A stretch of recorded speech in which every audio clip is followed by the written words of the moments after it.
The Joe Rogan Experience.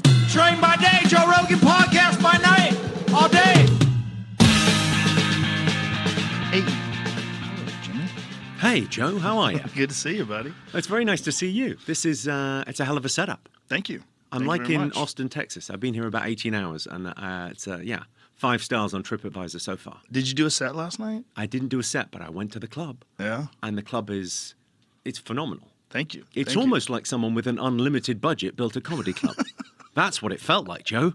I don't know if your business manager has a view on this. Yeah, I think something along the lines I'm of not good at taking advice. yeah, but it's so great. It's so set up from the comic's point of view. Yeah. It's like no food. Yeah. No food is a great choice. Yeah, you can have food.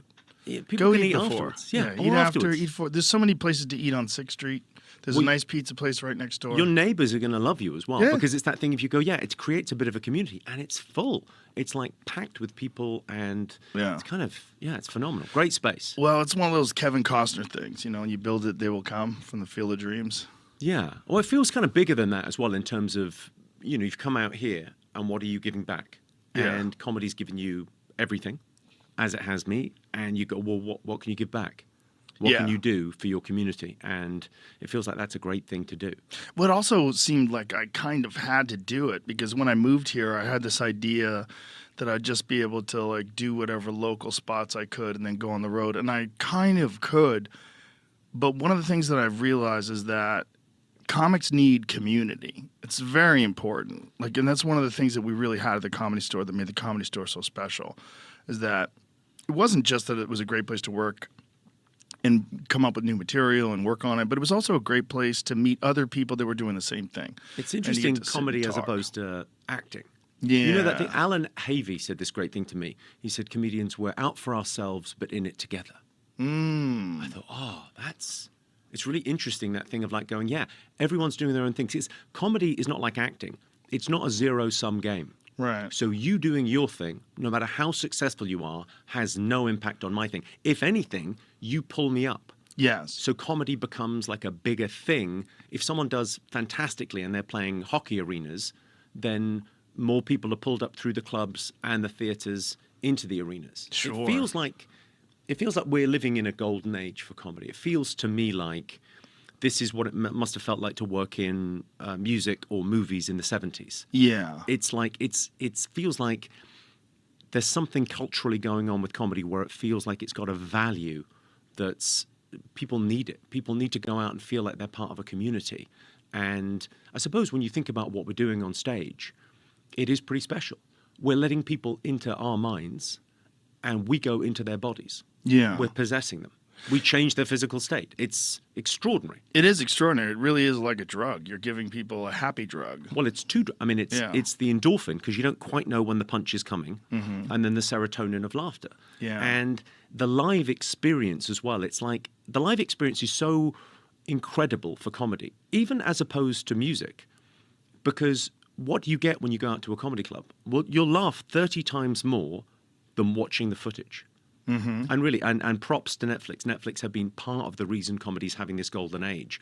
But you go watching something on screen is like, that's how you find out what you want to go and see live. Yeah, and live Because- is so much better. And because physically, it gets you in a different way. And you see people kind of coming, their body language changes, their whole, and they get into this kind of, this state with the performer. They Yeah. breathe with the performer. They roll with it.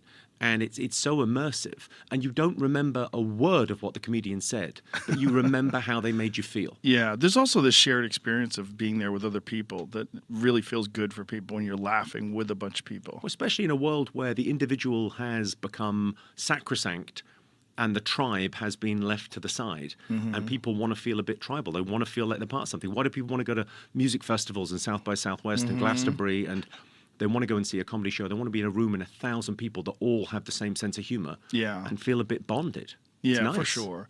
Yeah, there's that, and there's also with our art form, it's uniquely coming from one person. Where it's unless you're a singer songwriter, there's really not, or an author. Those are like probably the only other people. Any other mass form of entertainment that you're seeing a lot of different people collaborating, which is good. Like in a film, you have to have that. but there's something about an individual's perspective and someone going, "What the fuck is this?" Well, And it's you know? I mean, for me, that thing of, stand-up is naturally progressive. For me, it's like stand-up is about, there's an Overton window about what, that theory of the Overton window, what is and what isn't acceptable to talk about publicly. Right. And comedy is always pushing the edge of that. Not just edgy comedy. I do quite edgy stuff. It's not about being edgy particularly. Even someone doing observational stuff, Seinfeld saying the world is crazy, nothing makes any sense, this is ridiculous. He says the thing and it pushes, or someone talking about their relationships and their kids, it pushes what's acceptable to talk about in everyday life further.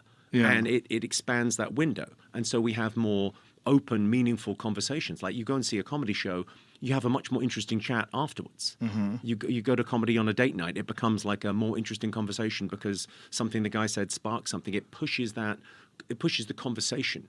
It's naturally progressive. Yeah, it is. And also in this day and age, it's one of the rare places where you can hear people speak freely about controversial subjects. And in my club, we lock up the phone so they're not self-conscious, and they're also not distracted. And then you don't have to worry about but that people thing of, filming like, clips. It is weird, isn't it? The locking up the phones is such an interesting point because that's what people want. Yeah. They want that boundary of going, I'm in a live. Yeah. Like there's lots of people that you would watch your favorite show. You'd watch, I don't know, whatever you like Game of Thrones or an MMA fight or whatever. And if you have your phone near you, there's a temptation to check the news and refresh and see what's going on and to ruin the experience for yourself. But somehow being out in public, like, you're aware, like it's performative being in a crowd. Like we're not the only ones performing at a comedy club or in a theatre. The audience are performing. People, how you doing? Like you ask an audience, how you doing? And they go, yay! Well, no one says that one-on-one.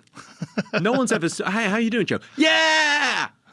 You sound psychotic. Right. But in an audience, it's entirely acceptable to be that person, to dance and to clap along. You'd look strange listening to a band play live and just standing and listening, and not dancing in the crowd. Right. And that thing about going, well, it's performative being in the audience. Don't think you're the only one performing. They're all with you.